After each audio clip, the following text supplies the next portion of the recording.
네, 이번 시간에는 그 등기부 등본 발급하는 거를 제가 한번 인터넷 등기 소유를 통해 가지고서 발급을 한번 해보고요. 그 다음에 몇 가지 사례를 두고 간단하게 설명을 드리겠습니다.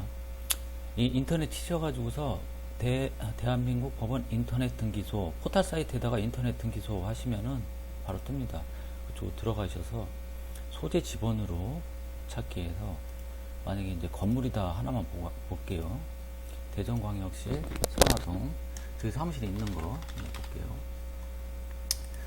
34-1 하고 여기에서 이제 오늘 제가 설명을 드리려고 하는 건데 이렇게 검색을 딱 눌러버리면 이제 본인이 원하는 이게 옵션 출력이 돼요. 그러니까 어떤 부분을 출력을 해야 되냐면 매매를 하실 때는 반드시 이 공동담보, 매매 목록, 전세, 폐쇄, 조회 요 세 가지를 반드시 클릭을 하세요.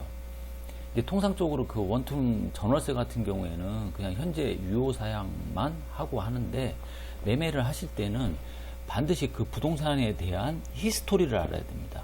이 히스토리라는 게 딴 건 아니고 그 등기부 등본을 보면 전 소유자 분들의 성향이 나와요. 그리고 재정 상태도 어느 정도 읽을 수가 있습니다.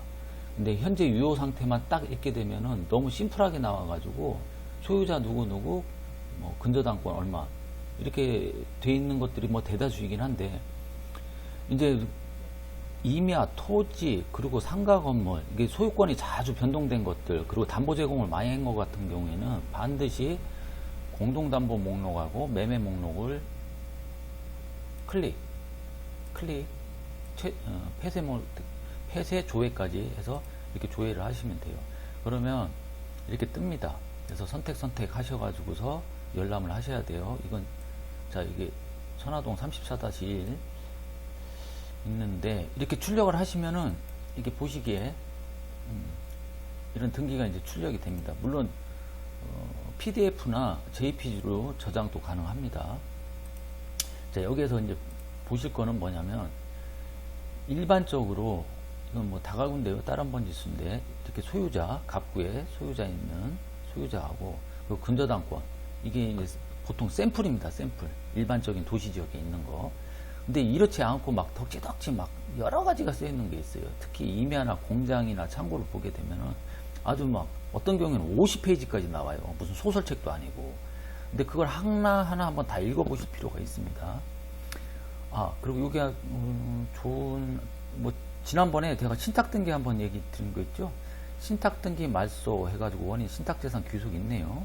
이게 무슨 말이냐면 이 박명씨 요 분이 어떤 건물을 샀는데 그 전에 그 건축하신 분이겠죠. 건축하신 분이 돈이 없었던 거예요. 그래서 신탁등기를 통해 가지고 대출을 좀 많이 받아서 건축자금을 좀 이용하신 다음에 새로 사시는 분은 뭐 신탁등기 하나 정도는 이제 대출이 뭐 좋으시면 그냥 신탁등기 말소를 해버립니다. 그렇게 하고서 바로 이분한테 들어온 경우가 되겠죠. 이게 좋은 저번에 한번 말씀을 드렸는데 이거 한번 참조하시고요. 자 이렇게 간단하게 갚고 을고 한 장으로 그냥 끝나버리는 등기가 대다수인데 이제 한번 사례를 한번 봐드릴게요. 토지인데 벌써 페이지 수가 7페이지까지 넘어가네요. 뭐가 있어도 뭐가 있습니다. 꼭 이런 거 보면. 자, 한번 읽어볼게요. 뭐 61년도에 상속받아서 그 다음에 매매를 했네요. 지분으로. 무슨 관계는 모르겠습니다. 2008년도에. 그 다음에 세 분이서 이렇게 매매를 또 했습니다. 각 지분별로. 자, 날짜를 잘 보셔야 됩니다. 2016년도 5월달에 이거를 샀어요. 이렇게 세 분 됐다가 갑자기 A라는 분에서 이렇게 B로 본인 지분이 싹 다 넘어갔네요. 2016년도에 최초 매매를 하고 2017년도에 공유자 지분을 했다. 근데 이제 등장하는 인물이 생뚱맞은 사람이 하나 나오고요. 근데 그렇게 했을 땐 좋은데 갑자기 또 채권이 또 생기네요. 근저당이. 그리고 근저당권자가 일반적인 은행이 아니라 개인이 또 이렇게 나왔습니다. 이런 경우에는 거의 개인 사채를 쓴 거이겠죠. 그래서 이게 딴 분한테 돈을 좀 빌렸구나. 그러면 이거 돈을 빌리신 분은 일반 금융권에서 대출을 못 받는 신용도가 조금 안 좋으신 분의 확률이 높아요. 아니면 실질적인 근저당을 설정하신 분이 그 땅의 지분의 소유자일 가능성도 있고요. 그러니까 두 가지 확률이 높습니다.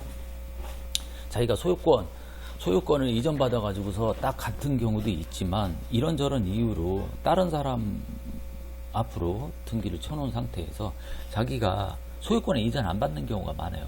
이런 경우가 뭐냐면은 주택 같은 경우가 많아요. 다주택자로 안 되기 위해서. 그럴 경우에는 근저당만 자기가 설정을 해놓고 소유권은 다른 앞으로 해놓고 그 물건에 제한을 두게 되죠. 그 둘 중에 하나일 수 있다. 실제로 돈을 꿔줄 수도 있고 아니면은 저 사람이 실질적인 소유자일 수도 있다. 이렇게 보시고요. 그리고 이제 제가 매매 목록하고 공동담보 목록을 계속 뽑으라고 하는 이유는 뭐냐면은 종종 이제 토지를 내놓으시는 분들이 자기 필지 번지수를 다 못 외워요. 거의 못 외웁니다. 요즘 자기 자동차 번호도 못 외우잖아요. 저도 기억력이 많이 떨어지는데. 그래서 당연한 거예요. 그리고 대표 번지만 딱 불러줘요. 뭐 선화동 34-1번지 그 일대인데 이렇게 얘기해버리면 그분한테 이제 물건을 접수할 때 덕지덕지 그거 다시 알아가지고 전화주세요 이렇게 하면은 계속 물건 접수를 받을 때 이게 시간이 딜레이 되고 이게 쭉 늘어져요. 그러면 물어볼 말도 못 물어보고 다음에 또 전화 걸어가지고 이건 어떠냐 저렇게 뭐 어떠냐 이렇게 하면은 조금 번거로울 수 있으니까 아예 등기를 다 떼어가지고 공동담보 매매 목록을 등기를 출력을 하셔서 물건을 접수받는 게 가장 좋습니다. 그러면 희수를 알 수 있으니까요. 이거 매매 목록이니까 매매가액이 6천만 원으로 써 있잖아요. 그분의 상가격이 이게 써 있습니다. 근데 여기서 중요한 거는 이 거래가액이 6천만 원을 다 믿으시면 안 돼요. 아니, 물론 뭐 내놓으시는 분들이 사기친다는 거 아닌데 제 표현이 좀 그렇지만 이 6천만 원이라는 게 실질 거래가일 수도 있고 그냥 신고가를 조정한 경우도 있습니다. 그래서 이 부분은 본인한테 한번 확인을 좀 하셔야 돼요. 그리고 뭐 어떤 경우에는 상속이나 증여를 받기 위해 가지고서는 뭐 거래가액을 좀 낮게 쓰시는 분들도 있고 하니까 특히 이제 임야나 전답 같은 경우에는 그런 경우가 비일비재합니다. 그리고 물건을 받아 가지고서 대표 번지만 알려줄 때는 공동담보 목록하고 매매 목록을 보면 그 사람이 산 필지가 전체가 다 나오기 때문에 한 필지만 알려주셔도 대표 번지수 한 필지만 알려줘도 그 사람이 갖고 있는 모든 필지를 다 알아낼 수 있는 거죠. 그런데 그것도 다 그렇게 믿으면 안 돼요. 특히 공동담보 목록을 보고서 필지수를 제가 찾아내는 경우가 있는데 그러다가 하나씩 툭툭 빠지는 경우가 있어요. 대출 받을 때 은행에서도 감정을 하는데 뭐 5필지를 샀다고 하면 한 필지는 안 쳐주는 경우가 있어요. 뭐 경우에 따라서. 그리고 이제 주인분이 그건 안 할래 해가지고서 빼는 경우가 있는데 실제로 매매 계약서 쓰는 날 그 당일날 한 필지를 제가 빼고 브리핑을 하는 바람에 아주 곤욕을 치른 적이 있었어요. 워낙 연세가 많으신 분들이 물건을 내놓으면은 이렇게 자꾸 캠으로라도 잘 답변을 안 해주세요. 그러다 보니까 이제 미스될 수 있으니까 이 부분은 좀 조심을 하셔야 됩니다. 자, 여기에서 매매 목록에서 몇 필지를 샀겠구나라고 하고요. 여기 이제 대표적인 건데 이제 공동담보 목록이 있습니다. 이렇게 근저당권 3억 2,500 써 있고 몇 필지 총 5필지의 담보가 한꺼번에 잡혀 있네요. 이런 경우에는 같은 운명체라고 생각하시면 돼요. 이 채권자하고 이 채무자하고 소유자가 같다. 같네. 그러면은 이 필지만이 영향을 받는 게 아니라 다른 필지 혹은 이 사람이 재산상에 무슨 문제가 생겼다라고 하면은 이 모든 것들이 한꺼번에 같이 들어옵니다. 같은 운명체죠. 그래서 내가 물건을 사거나 아니면 내가 중개를 하실 때는 꼭 이런 현재 유효사항만 뽑지 말고 그리고 공동담보 그리고 매매 목록 이거 함께 뽑아서 하나하나 차분히 다 읽어보시고 그 다음에 중개를 하셔야 됩니다. 자, 오늘은 여기까지입니다.